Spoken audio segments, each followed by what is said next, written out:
With WWE's recent run of good form since the Royal Rumble on Raw, but not SmackDown, or pay-per-views, speculation was rife that with Vince upping his responsibilities over at the XFL, and with Paul Heyman more in control of the Monday night show, things were picking up for the Red brand. However, this week's show was a little bit of a misnomer, with the beginning and end of the show being pretty good, but with a lot of not great stuff in the middle. Well, now there's apparently a reason for that. While Vince has been missing for many Raw episodes in recent times, he was very much present for this week's episode, and not only that, he was not happy with what was scheduled for the show, and tore up the script, forcing a rewrite, according to Brian Alvarez on Wrestling Observer Radio. Now, Vince tearing up scripts and forcing rewrites of shows is nothing new. However, it has been much less frequent in recent months, especially for Raw. Alvarez would say, "I don't know everything that happened on Monday, but I do know that this guy showed up and he changed everything again. Apparently, it was worse than usual, and if you watch the show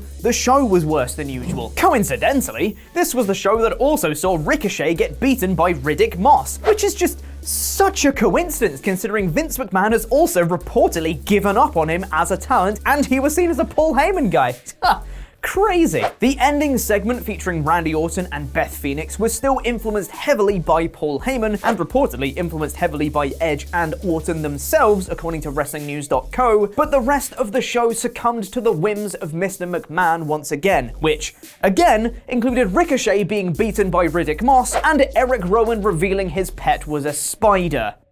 At least it wasn't Hornswoggle, I guess. It's becoming clearer and clearer that true change in WWE won't take place until Vince no longer has any influence on the company, which most likely won't be until he physically can't anymore. But even then, he still might. Somehow. Speaking of persistently holding on to something despite all the signs saying that you shouldn't, despite WWE's best efforts of global localization, one market that has eluded them for a while now is the big wrestling hub of Japan. Rumors of an NXT Japan have been bubbling for what seems like years now, but nothing has ever come to light, partially due to Japanese promotions turning down WWE and siding with others. WWE had the mindset of purchasing a pre-existing promotion and turning it into NXT Japan, utilizing some established talent over there instead of coming in from scratch, as most top talent in Japan are already signed to a promotion. However, the deals they've attempted to strike with these promotions have all ended fruitlessly. Stardom was recently purchased by New Japan parent company Bushiroad, Pro Wrestling Noah weren't interested and were bought by DDT Pro parent company Cyber Agent, and attempts to purchase Dragon Gate also ended poorly for WWE. However, there may be one promotion that could strike a deal with WWE still: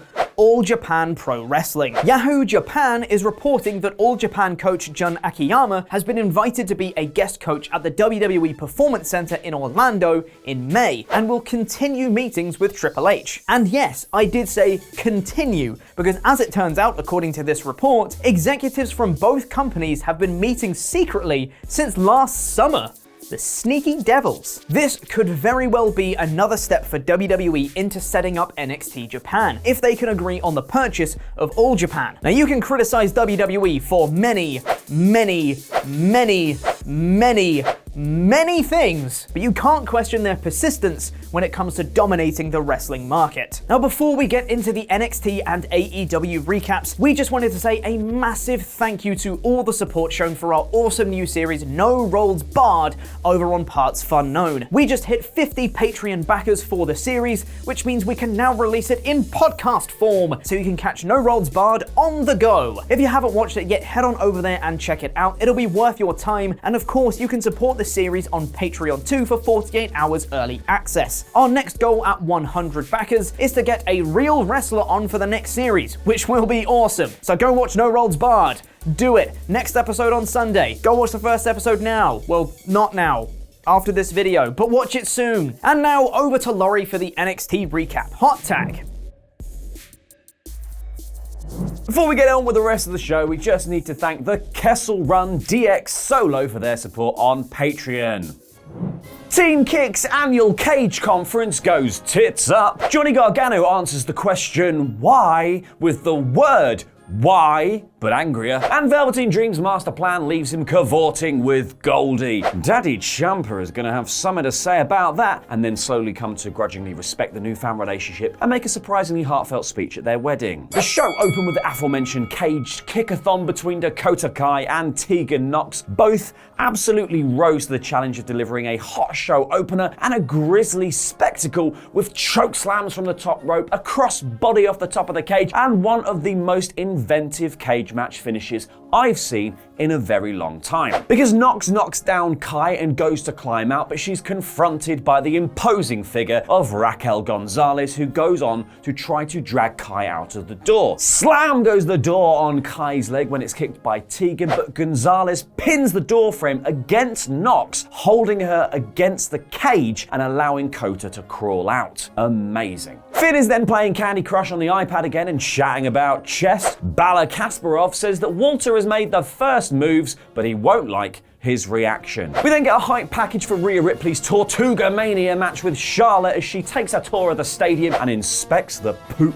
deck. It is heartwarming stuff and cements Ripley as one to watch in WWE. Shotzi Blackheart then came out in a little Panzer to face Chelsea Green, but tanked in a very quick qualifier for the ladder match at TakeOver Tampa Bay. I'm not exactly sure why Shotzi had to take the bullet here after her brief back and forth with Baszler, and that win against Deonna Purrazzo really put her over and made her hot with the crowd, because comparatively, it's Green who has sank like a stone.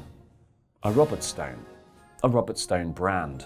It still makes no sense. Keith Lee makes an appearance to address the NXT faithful, but amongst the baskers there are sharks as Cameron Grimes comes out to tease Lee about how long it took him to put away Dominik Dijakovic. Grimes gets molten heat and a chorus of boos for even thinking of stepping up to Lee, but Lee says he can have an equal opportunity ass whooping next week, and the match is booked. The scheduled tag team masterclass kicked off after that as Undisputed Era's Kyle O'Reilly and Bobby Fish fried the feisty Brit and Brawlers. Now, Danny Burch took the majority of the punishment, building up to a classic Oney Lorcan hot tag full of hot slaps, hard elbows, and chaotic dives. Unfortunately, he managed to eat a high-low, and UE are now back in their winning ways. Post-match, they call out the loserweights and the Stallions clop up onto the ramp, saying that they're up for a rematch if the finest stallion of them all, William Regal, will only book it, only to be jumped by the grizzled young veterans who don't care about horses, they don't care about clauses, they just want to be recognised as the world's #1, which seemingly did absolutely nothing because My Regal Pony later books the match between UE and the Bruiserweights, and it's happening next week. Austin Theory then managed to squeak out a win over Swerve Scott, which managed to make both men look good, but could have done with more time, frankly. And maybe more build. Mauro Ranallo then sat down with Johnny Gargano to ask the question on everyone's lips. Why, Johnny? Why would you betray Tommaso Ciampa? Johnny says that only Ciampa really knows and that Ranallo is a liar, calling him Johnny Turncoat. And he's also the first one to say that, oh, Daddy's home, and be really excited. This was a really passionate performance from Gargano, trying to keep his anger in check and not lay hands on Mauro, which completely scared Ranallo off. To close the show, the Velveteen Dream and Roderick Strong went at it in a cage for the honor of Marina Shafir. This match had it all. It had high spots like an Olympic slam from the top rope, near falls, and even a peep at Roddy's pooper as Dream grabbed the jeans and the Calvins a little bit too hard, earning some well-deserved and well-spotted asshole chants. Now, with Dream about to hit a huge purple rainmaker from the top, the rest of the UE run down to interfere, but Dream manages to fight all of them off using Roddy as a weapon for most of it, including Adam Cole, who manages to make his way into the cage. They tussle at the doorway, but Dream decides to just let Roddy go, letting him flop out and win the match so that Dream can turn around, lock himself in the cage, and lay out Adam Cole, standing tall with the title to close the show. This was a return to form for Dream, who's been a little bit sloppy since his comeback, yeah, but this was the perfect match for him to shine, and the swerve at the finish was great. I now want to see Adam Cole versus Velveteen Dream for the NXT Championship so much. So NXT this week was your usual luncheon meat of quality matches and promo work sandwiched between two stellar slices of cage match bread. And the best bit is, it has merely whetted my appetite for more. Now, it's over to Luke for AEW now. I am bloody hungry. Thanks for that review, Laurie, but it's now time to get elite as I review the 4th of March 2020 edition of AEW Dynamite. Ring that bell and give a shout out to these two awesome SWAP Nation members for their awesome signs. New AEW champion, Chad opened the show this week to dedicate his title win to the fans. Jericho came out to say his group is now a hit squad and said that if he loses the tag match tonight, then he would leave the company for 60 days. This was a solid start to the show. And the solid stuff continued as Dark Order took on SCU and boom boom, Colt Cabana, which saw the good guys pick up the win. Uno said the Exalted One will be here soon, and heads will roll. Britt Baker was out on commentary to see Big Swole quickly beat Leva Bates, and Cody's awful neck tattoo came out for a promo, asking MJF to look him directly in the eyes and try to convince him that he won at Revolution fair and square. MJF didn't answer though, and instead we got WWE Hall of Famer and walking DDP yoga advert, Jake the Snake Roberts, who looks like Mr. Burns told him to shave those sideburns. And seriously, Jake the Snake Roberts is the living embodiment that DDP Yoga saves lives. It was awesome seeing Roberts in the ring, who showed why he is one of the best talkers this business has ever seen. He told Cody that he's got a new client, and together they will show Cody and his one-trick pony Arn Anderson that what a snake wants, a snake gets. This was awesome. And it's been pointed out online that a lot of what Jake said could point to him managing Brody Lee, which is a fascinating pair-up potential. It could also be Lance Archer, who was announced last week to have signed with AEW. Following on from his wins over Trent Beretta and Orange Cassidy, Pac beat Chuck Taylor this week in a really good match with the Brutalizer. Lucha Brothers ran down to attack Best Friends, and Pac announced they are now a trio act called Death Triangle, AEW love groups with shape names. Pac's promo was really cool, and this is a great team of amazing talent. Lucha Brothers haven't really had much to do in AEW since All Out last year, so I'm hoping that this could lead to more TV time for them, because it should always be Pentagon Jr. Speaking of not getting much TV time since All Out, and Shawn Spears is looking for a tag team partner with the hashtag Search for Spears. Jake Hager quickly dispatched of QT Marshall with his rubbish looking submission move. Look, I know it is a legit MMA move, but it's not visually impressive. And in a business where Flash counts for a lot,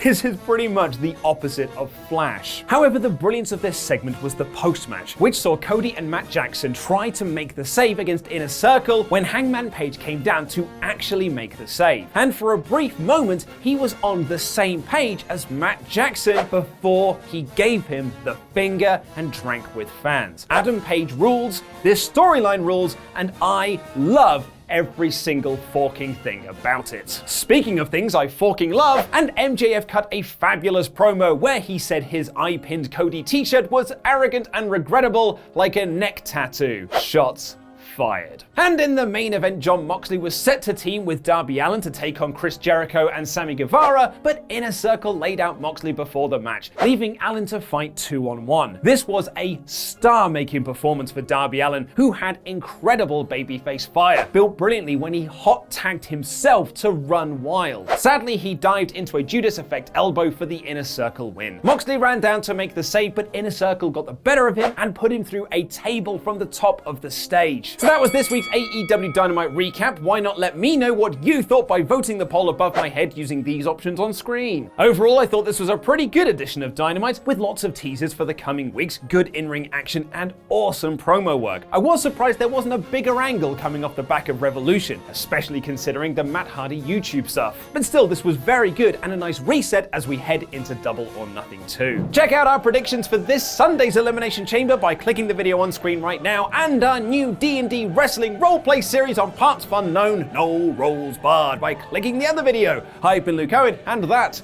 was wrestling.